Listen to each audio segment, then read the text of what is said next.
நாட்டிற்கு நிதி மேலாண்மை எந்தளவு அவசியமோ அதேபோல் நீர் மேலாண்மையும் முக்கியம் வாய்ந்தது என்பதை கருத்தில் கொண்டு திமுக அரசு செயல்பட்டு வருவதாகவும் அதன் தொடர்ச்சியாகவே மாமல்லன் நீர்த்தேக்கம் கட்டப்பட இருப்பதாகவும் முதலமைச்சர் மு.க.ஸ்டாலின் தெரிவித்துள்ளார். சென்னை கிழக்கு கடற்கரை சாலையில் கோவளம் அருகே நெம்மேலியில் 342 கோடியே 60 லட்சம் ரூபாயில் கட்டப்பட உள்ள மாமல்லன் நீர்த்தேக்கத்திற்கு அடிக்கல் நாட்டி பேசுகையில் அவர் இதை தெரிவித்தார்.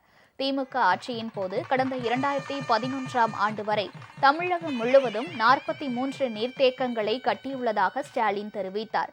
சென்னைக்கு குடிநீர் வழங்கும் ஏரிகளான பூண்டி, புழல், செம்பரம்பாக்கம் ஆகியவற்றை தொடர்ந்து தற்போது கட்டப்பட இருக்கும் மாமல்லன் நீர்த்தேக்கமும் புதிய அடையாளமாக திகழும் என்று அவர் கூறினார். இந்த நீர்த்தேக்கம் கோவளம் வடிநில பகுதியில் வீணாக கடலில் கலக்கும் மழைநீரை சேகரித்து அமைக்கப்பட இருப்பதாக அவர் தெரிவித்தார். இதன் மூலம் திருப்போரூர், திருவிடந்தை, கிழக்கு கடற்கரை சாலையில் அடங்கிய சோழிங்கநல்லூர் உள்ளிட்ட ஏராளமான பகுதிகளுக்கு குடிநீர் கிடைக்க வழிவகை ஏற்படும் என்றும் ஸ்டாலின் குறிப்பிட்டார்.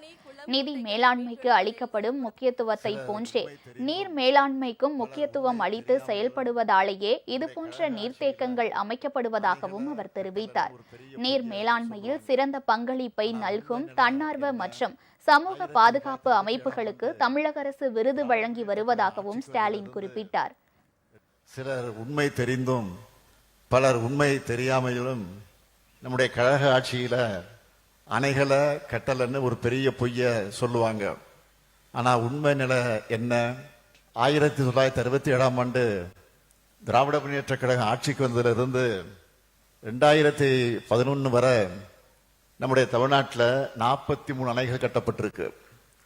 ஒரு நாட்டுக்கு நிதி மேலாண்மையை போலவே இப்பொழுது நீர் மேலாண்மையும் மிக மிக முக்கியம். அந்த நீர் மேலாண்மைக்கு மிக மிக அதிக முக்கியத்துவம் கொடுக்கணும்னு உணர்ந்து செயல்படக்கூடிய ஆட்சி தான் இந்த ஆட்சி.